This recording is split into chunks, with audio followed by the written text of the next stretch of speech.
Essa semana, o Conselho Arbitral da CBF se reuniu e definiu aí como é que vai ser a disputa da Série A do Brasileirão 2021.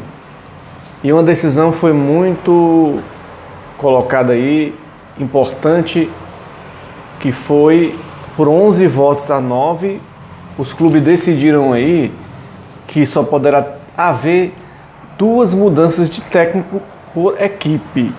Cada time só pode demitir um treinador, mas caso o treinador peça para sair, não conta, né? No caso, se houver a segunda demissão, o clube só pode ter um profissional que esteja há pelo menos 6 meses. O mesmo vale para 2 trabalhos do técnico por clube. Ou seja, vamos dar um exemplo aqui. O Ceará está com o Guto Ferreira, no meio da temporada decide demitir o Guto Ferreira. Então ele contrata outro profissional, traz outro técnico.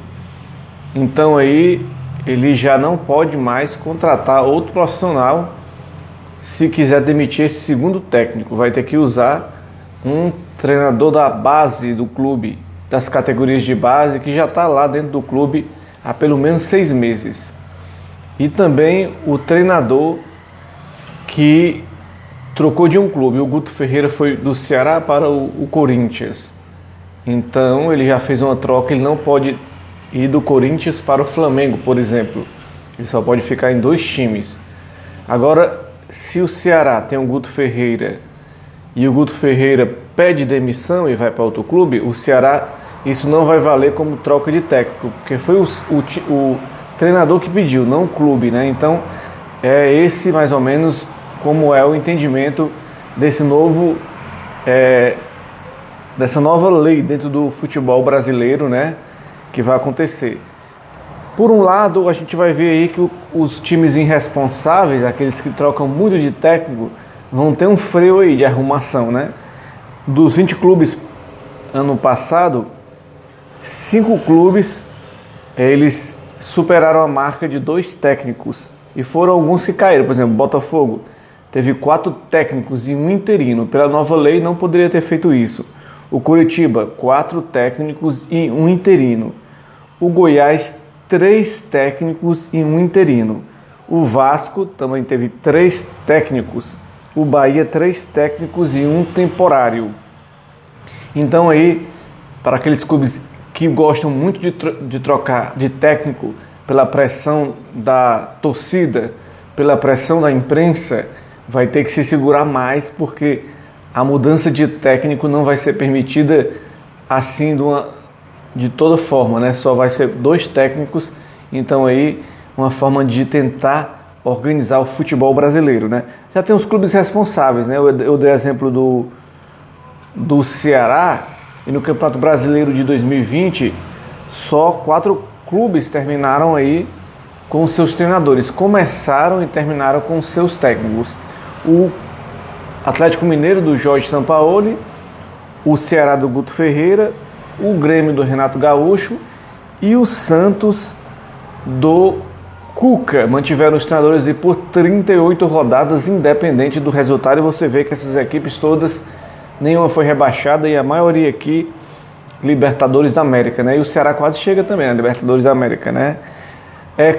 Teve a votação, foram 20 clubes, né? 11 votaram pela limitação de técnicos e 9 não. Quem votou contra, por exemplo, o Atlético Paranaense, o Atlético Goianiense, o Bahia, o Ceará, o Cuiabá, o Grêmio, o Flamengo, o Fortaleza e o Juventude. Esses clubes aqui votaram para que permaneça como está.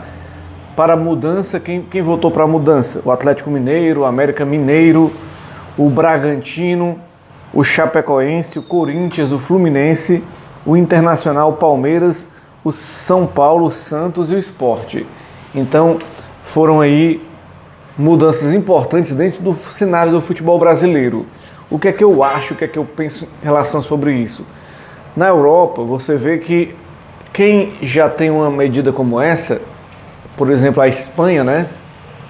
A troca de técnicos dentro de um campeonato é muito menor. Se eu não me engano, lá foram só 5 mudanças de treinador durante uma temporada toda, né? Uma delas foi o Kudê, que saiu do Inter e foi pro Celta de Vigo lá na Espanha, né? Então, essa questão que a gente vem sofrendo há muito tempo no Brasil, essa mudança constante de técnico, inclusive os técnicos europeus quando vêm para cá, ficam assustados, porque é tanta mudança de técnico que eles não têm condição de desenvolver o seu trabalho. O Domenech Torren veio e não conseguiu implantar o seu trabalho, o seu estilo de trabalho europeu no futebol brasileiro.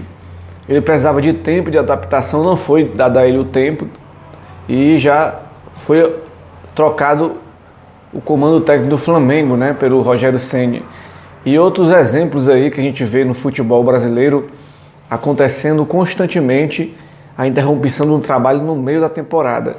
Porque resultados ruins vão vir no meio do percurso, mas se mantiver sempre aquele profissional durante certo período, a possibilidade do erro vai ser muito menor, porque ele vai conhecendo o elenco e vai se adaptando e vai colocando sua filosofia. Como são 2 treinadores, se não der certo o primeiro, troca pelo segundo. Aí, se não der certo o segundo, vai ter que ir para a base ou ficar com esse treinador até o fim da temporada. É uma lei boa que pode normatizar, porque você vê que muitos clubes gastam bastante com rescisão, multa rescisória de técnico, fica com dívidas milionárias, e o futebol brasileiro está aí nessa situação que a maioria dos clubes grandes está com crise financeira. Você vê o Atlético Mineiro devendo 1 milhão, o Cruzeiro 1 bilhão, né? O Cruzeiro já passou da casa de 1 bilhão de dívidas, o Corinthians está chegando a 1 bilhão também. São clubes que estão devendo muito. Dessa questão aí é o fair play financeiro, né? Era para existir também o fair play em questão de gastos. Como na Fórmula 1 agora limitou o número de gastos por equipe, o futebol era para ter esse limite de gastos, para que não se gastasse irresponsavelmente o dinheiro que chega no clube, pela emissora de TV, pelo sócio torcedor, pelo o ingresso do jogo quando tinha jogo, né? Então eu acho que é um momento de refletir e de ver que é positivo essa questão aí de se manter o trabalho sempre visando o bem do clube, né? Então é uma medida, para mim, eficaz, que como o VAR teve um período de adaptação no Brasil e ainda está difícil, ainda tem muitos erros, essa medida também vai ter uma adaptação que vai demorar muito a pegar, porque o Brasil tem essa questão de ficar sempre mudando de treinador, faz parte do perfil brasileiro, mas que já vem aí com essa medida já boa para o nosso futebol. Valeu, galera, curta, compartilha no nosso canal, nossas redes sociais, e um abraço a você, fica com Deus e até mais.